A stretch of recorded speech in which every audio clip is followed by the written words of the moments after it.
Hola, bienvenidos una vez más a este canal. Para los que no me conocen, yo soy Ale y el día de hoy les traigo la última parte del recuento de lecturas del año pasado, porque el día de hoy les voy a hablar sobre los 4 peores libros que leí en el 2021. Esta es la primera vez en mi vida que se me colan más de 3 títulos a esta lista, y esto a mí sí me sorprende bastante porque yo tengo como costumbre, antes de animarme a leer un libro, investigo bastante bien no solamente la sinopsis, sino también las reseñas positivas y las negativas, y de esta manera descarto los libros que sé que no me van a gustar de los que es muy probable que sí vaya a amar. Por lo general a mí este radar no me falla, pero creo que el 2021 fue la excepción a la regla. Como siempre y como lo hago en todos mis videos, las opiniones que estoy a punto de expresar vienen meramente a título personal. Nadie, absolutamente nadie, está obligado a coincidir conmigo. Simplemente estos libros no me gustaron y ya. De hecho, de esta lista de 4 libros, sí tengo que admitir que 3 de ellos solamente los podré calificar como decepcionantes. No albergo mayores sentimientos de rencor hacia ellos, más allá del dolor de mis expectativas rotas. Pero con el cuarto y último libro de esta lista sí tengo que admitir que la pasé bastante mal al escuchar el audiolibro. Si ustedes ya llevan un rato en este canal, yo creo que ya sabrán más o menos a qué libro me refiero. De hecho, yo siempre estoy abierta al debate en los comentarios, siempre y cuando venga desde el respeto. Y hablando de comentarios, a mí me encantaría saber cuáles fueron sus mayores decepciones literarias del 2021 para ver si yo también me mantengo alejado de ellos. Y ya, para no hacer esto muchísimo más largo de lo que ya va a ser, el primer libro que desafortunadamente encabeza la lista de decepciones del año 2021 es La historia interminable de Michael Ende. En realidad yo sí me siento un tanto culpable por poner este libro en esta lista. Primero porque es un clásico de la literatura fantástica y juvenil. Prácticamente a cualquier persona que haya leído este libro lo ama. Ojalá esa hubiera sido la historia conmigo. Y es que desafortunadamente mis expectativas con este libro estaban bastante altas y desde el inicio, porque si ustedes ya llevan un tiempo en este canal saben que Momo, otro libro que escribió este mismo autor, es uno de mis libros favoritos prácticamente desde los 14 años. El día de hoy tengo 28 y es uno de los libros que recuerdo con más cariño, porque mi clic con ese libro fue prácticamente inmediato. No me soltó desde el inicio hasta el momento en el que leí la última página. Desafortunadamente mi historia con la historia sin fin es completamente distinta. Sí tengo que admitir que la primera parte de esta historia la disfruté bastante, hasta tal punto que yo creí que se iba a transformar en un nuevo libro favorito, pero este clic no duró hasta el final. De hecho, se cortó y de tajo prácticamente iniciando la segunda parte de esta historia. Y es que es en esta parte donde se inicia otra historia que es más bien una continuación de la primera, pero ya las situaciones son un tanto diferentes. Vemos a los mismos personajes que conocimos en la primera parte del libro, pero sí tengo que admitir que mi apego hacia ellos disminuyó bastante, hasta tal punto que ya no me interesaba la historia que estaba escuchando. Entiendo por qué los personajes, y sobre todo Bastian, que es el protagonista, tuvo que tener ese arco de desarrollo, pero aún así no me termina de convencer y tampoco me terminó de encantar, porque sí, también aquí admito que la segunda parte de este libro la escuché más por compromiso que por verdadera convicción. Mi opinión hacia el audiolibro sigue siendo prácticamente la misma. Si ustedes no lo saben, yo esta historia la escuché en este formato completamente en español en la plataforma de Storytel, y sí tengo que admitir que hasta la fecha es uno de los audiolibros mejor logrados que he escuchado. El trabajo de narración por parte del actor mexicano Mario Iván Martínez a mí me parece excepcional. Ese hombre tiene una capacidad actoral impresionante, y también el trabajo que se tuvo con la edición y el manejo de los efectos de sonido y la música me pareció increíble. Siento que en realidad todos estos detalles ayuda a que en realidad te metas en esta historia. Ojalá mis sentimientos hacia el audiolibro fueran los mismos hacia la historia, pero sí tengo que admitir que a pesar de que este es un clásico de la literatura fantástica, en definitiva no fue para mí.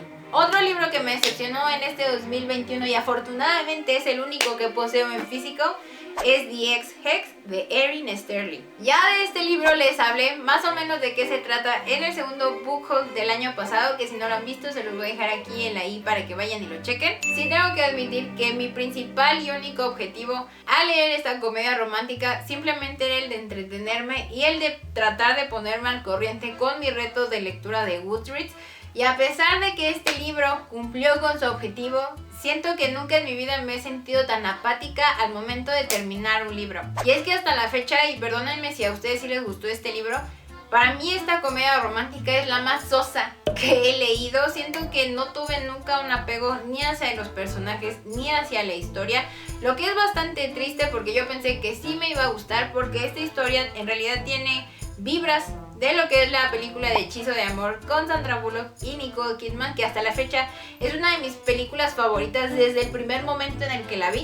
Y además tiene otro cliché que a mí me encanta, que es el de las segundas oportunidades. Pero desafortunadamente esta historia fue plana. No hay nada de relieve, no hay nada de emoción. Y siento que esto es un reflejo de los mismos personajes que también son planos. Vivian, que es la protagonista, pertenece a una antigua familia de brujas y yo no sentí algún aspecto mágico en cuanto a su personalidad. Me pareció una protagonista más del montón. Y por otro lado, Reese Penhallow no tiene esa chispa que yo esperaba en un personaje que se dice sarcástico, chistoso y atrevido. Y es que mientras yo leía y avanzaba cada capítulo, sentía que esta pareja en realidad no tenía ningún motivo de ser prácticamente desde el inicio. Y es que mientras se nos platicaba cómo fue la primera parte de su relación, que para ese entonces estos protagonistas estaban en la universidad, tenían entre 18 y 20 años. Básicamente lo único que se nos describía era lo bueno que era el sexo entre ellos. Y en la segunda parte de esta historia también hubo más de eso mismo. Y siento que al ser un libro de romance tendría que haber aspectos en esta pareja más allá de lo bueno que sea el sexo. Aquí vuelvo a repetir, no vi algo en sus personalidades que yo en realidad dijera: ah, sí, por eso ella se enamoró de él y viceversa. Nunca tuve esa vibra. Y este aspecto me llama más la atención porque ya estamos hablando ya en lo que ya es la historia como tal de esta novela. Ya estamos hablando de gente adulta, ya casi llegando a sus 30. Entonces creo que estos dos personajes ya tendrían que tener más especificado lo que están buscando en un compañero de vida. El final se me hizo súper rápido y súper meloso. En realidad me empalagó el último capítulo. A pesar de que sí hubo unos 2 o 3 momentos en los que solté la carcajada, creo que la mayor enseñanza que me dejó The Ex-Hex es que no precisamente porque un libro me entretenga durante 3 días necesariamente es bueno. Ya el tercer libro en esta lista, sí tengo que admitir que yo supe que iba a terminar en las decepciones literarias del 2021 prácticamente desde el momento en el que lo concluí, y estoy hablando de Uprooted, o Un cuento oscuro escrito por Naomi Novik. Este fue uno de los primeros audiolibros que escuché el año pasado. De hecho, también de él les hablé en el primer wrap up, que si no lo han visto se los voy a dejar aquí en la i para que vayan y lo chequen. Mis expectativas con este libro eran bastante altas. Prácticamente a muchas booktubers que sigo y en las que confío ciegamente, este es uno de sus libros favoritos. Y además también en Goodreads, Robin Hood le había dado una muy buena reseña y también una muy buena calificación. Entonces yo pensé que Uprooted o Un cuento oscuro iba a ser un libro para mí, pero desafortunadamente no fue así. Algo que sí tengo que señalar es que antes de leerlo yo sí estaba un tanto dudosa a si lo quería leer o si no lo quería leer, si me iba a animar o si no me iba a animar. Sobre todo porque después del Priorato de Naranjo de Samantha Shannon tiendo a desconfiar bastante de los libros autoconclusivos del género de la fantasía. Esto porque siento que las historias son tan ricas tanto en mundo como en trama que al menos para mí es completamente imposible que todo cuaje como debe de ser en un solo volumen. Siento que prácticamente estos libros se cocen en olla express y esta misma sensación la tuve con Uprooted. En un principio yo pensaba que este libro sí me iba a gustar porque sentía que el ritmo era bastante bien, me estaban planteando de una manera bastante clara lo que era el mundo, las circunstancias que lo rodeaban y sobre todo sentí que la presentación de los personajes fue bastante buena. Sin embargo, en el momento en el que esta historia se empieza a centrar más en lo que es la historia de romance que por todas las intrigas políticas que rodeaban a estos dos personajes, sentí que ese fue el parteaguas y el momento en el que mi click se fue. Y es que sí tengo que admitir que yo tengo muchos conflictos con esta historia de amor. Lo venden como un enemies to lovers, pero siento que en esta historia ese cliché, más que un enemies to lovers, parece una relación completamente abusiva. Hasta la fecha no veo razón por la que Agnieszka se tenga que enamorar del interés amoroso de esta historia. De hecho, a mí ese personaje me parece un cretinazo desde el primer momento en el que él la lleva a su torre, porque él escogió no para de menospreciarla, de tratarla como tonta. Sí me parece bastante desafortunado que esta historia haya puesto a un lado algo que era el aspecto político de esta historia, porque sí tengo que admitir, de lo poco que aún recuerdo, sí me pareció bastante interesante. Sé que Naomi Novik ha escrito otras novelas y sobre todo que también tiene series de literatura fantástica, pero siento que hay algo en su estilo que no termina de conectar conmigo, y sí, es muy probable que yo a esta escritora no le dé una oportunidad en un futuro. Y ya poniendo fin a esta larga lista de decepciones literarias, el cuarto y último puesto, el que se lleva la corona a uno de los peores libros que he leído en mi vida entera, es Asesino de Brujas, La Bruja Blanca, escrito por Shelby Mahurin. Ahora, yo sí aquí sí tengo que ser muy honesta, yo no entré a este libro con la intención de odiarlo. Yo prácticamente desde un principio era bastante consciente tanto de las reseñas positivas como de las negativas. Sabía que no me iba a encontrar con una obra de arte, pero prácticamente yo no me había enojado tanto con un libro desde 2010, cuando terminé de leer Pantaleón y las visitadoras de Mario Vargas Llosa. Y en cierta forma sí tengo que admitir que me duele un poco decir esto respecto a este libro, porque yo decidí darle una oportunidad a este título en particular por dos razones. El primero era por todo lo relacionado con las brujas y la cacería de brujas. Para mí es un tema súper interesante. Y la segunda era la relación amorosa, que es la de un cazador de brujas con una bruja. Entonces, intrigada sí estaba, pero desafortunadamente siento que este libro, como libro de romance, me deja mucho que desear, y como libro de fantasía también me deja mucho que desear. De hecho, yo este libro ni siquiera pude terminarlo. Llegué al capítulo 35 de 43, más específicamente a la hora 11 de 14, y fue cuando dije, ¿sabes qué? Ya basta, esto no me gusta. Y es que sí me acuerdo que mientras lo leía, la razón por la que estos dos personajes acaban juntos, casados por conveniencia, sí me pareció bastante ridícula. De hecho, teniendo en cuenta el contexto histórico en el que se desarrolló la cacería de brujas, Reed prácticamente ya estaba protegido por ser parte del mismo sistema. No había necesidad de salvaguardar su buen nombre. Y hablando del contexto de la cacería de brujas, me pareció que este libro no lo abordó con el debido respeto. A esto voy de que en realidad este movimiento se extendió por 2 siglos gracias a un texto repleto de odio hacia las mujeres, que es el Maleus Maleficarum o el Martillo de las Brujas, escrito por Jacobus Sprenger y Heinrich Kramer. Y de hecho este mismo libro le costaría la vida a más de 60,000 mujeres, y simplemente por este hecho tan trágico, creo que el tema de la cacería de brujas se debió de haber abordado con mayor respeto y sobre todo con una mayor investigación acerca del tema. Y es que igual, vuelvo a lo mismo, teniendo en cuenta este contexto histórico en el que se desarrolló este acontecimiento en el mundo real, a Lu, la protagonista, lo hubieran quemado en el acto simplemente por ser una mujer sola, una mujer soltera, una mujer vestida de hombre, y sobre todo por la rima que Lu canta varias veces a lo largo de la historia. Y es que fuentes de información hacia este tema hay y un montón.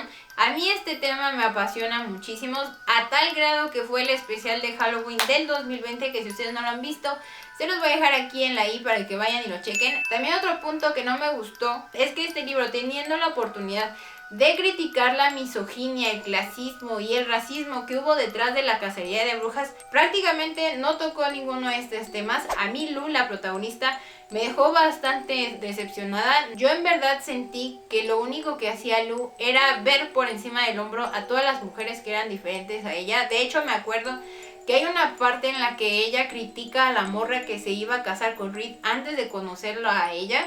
Y a mí esa es una actitud que yo creo que las mujeres, tanto en el mundo real como en la ficción, ya deberíamos de estar erradicando. Pasando al aspecto del romance, siendo que uno de los mayores problemas que yo tuve con esta relación es que se basa en mentiras y verdades a medias.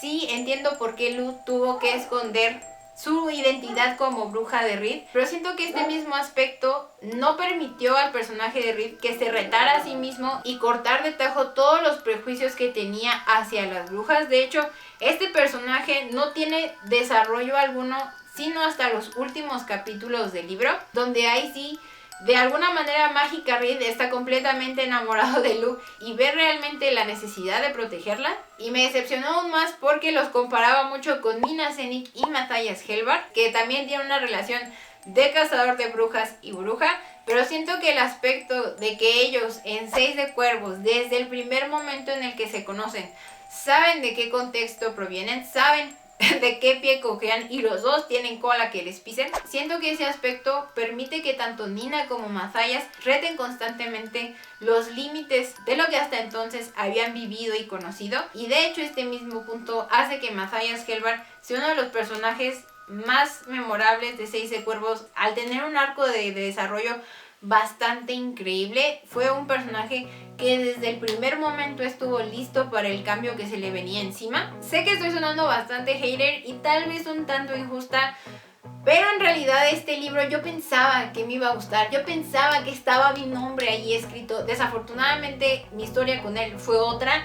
Una disculpa hacia ustedes si les gustó, vuelvo a recalcar, esta no es una ofensa hacia absolutamente nadie. Y en serio llevo todo un año aguantándome las ganas para expresar mis verdaderos sentimientos hacia este libro en particular. Y bueno, pues ya, así llegamos al final de este largo video. Espero les haya gustado. Espero no haber mencionado el libro favorito de absolutamente nadie. Si no, vuelvo a repetir, una disculpa por ello. A mí me encantaría saber, y como lo dije al inicio de este video, cuáles fueron esas mayores decepciones literarias. Ya saben que yo estoy más que feliz de poder platicar con todos ustedes en los comentarios. También, si este video les gustó, no olviden darle like, suscribirse si no lo han hecho, y si ya lo hicieron, no olviden activar el botoncito de la campanita para que YouTube les avise cada vez que yo subo un video nuevo. Eso ha sido todo por mi parte, espero verlos muy pronto y hasta luego.